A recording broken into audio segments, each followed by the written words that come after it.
Okay, so to open the door now, manually, no issue. You always go down all the way. Very nice and easy. And go up with one finger. Very easy to go up. Alright?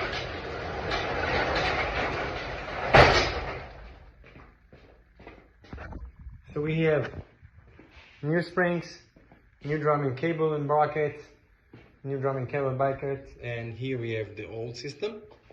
So the issue is when I connect the motor to the opener,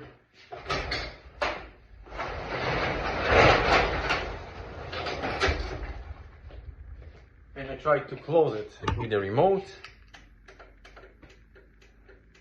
so the opener is not respond.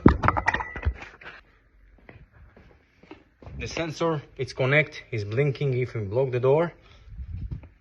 Here show me a problem with the wall. If I push it, it's not respond.